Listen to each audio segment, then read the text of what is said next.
Hello, Nay. Happy birthday. Ay, Merry Christmas muna bago happy birthday. Kaya, eto kita nyo, rushing na naman kami sa pag-ayos ng mga gifts namin, tsaka mga, namin, Christmas tree namin, punong-puno. Kaso, puro mga maliliit lang naman yan para sa mga friends namin.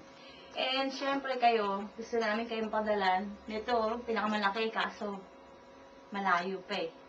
So, video na lang kaya namin padala muna sa inyo. So, happy birthday sa inyo, Nay, after ng Merry Christmas. Alam namin na excited na kayo dyan dahil, alam ko, palagi kayong may mga bisita pag birthday nyo at saka maraming talagang nagmamahal po sa inyo. So, kami din, gusto namin pumunta dyan, kaso hindi pa namin kaya, wala pa kaming aeroplano. So, sa susunod, bibili ko kami kahit helicopter.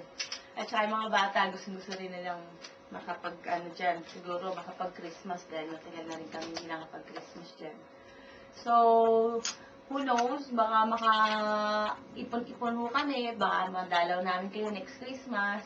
At saka, yung pong mga bisita nyo, sabihin nyo na lang sa kanila, busin nila lahat ng handa nyo dahil sigurado marami na naman kayong handa. At saka, siguradong busy na naman ho yung bahay nyo.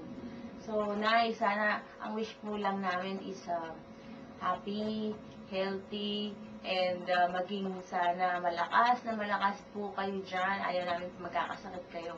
Kaya wag po kayo masyadong magpapagod. Bayaan nyo na po yung mga katulong nyo dyan na magligpit at maglinis at kung ano-ano pa. Kayo, dapat lagi kayong pretty, sitting pretty lang, Nay, ha? Tsaka, cool lang kayo dyan. Huwag kayong makonsumi sa mga boys nyo, ha? O, Nay, happy birthday uli, and I think ito na lang mag-gift namin sa inyo. Happy birthday, Nanay! Happy birthday, Nanay! Happy birthday! Happy birthday! Happy birthday, Nanay! We love you, Nay! Bye-bye!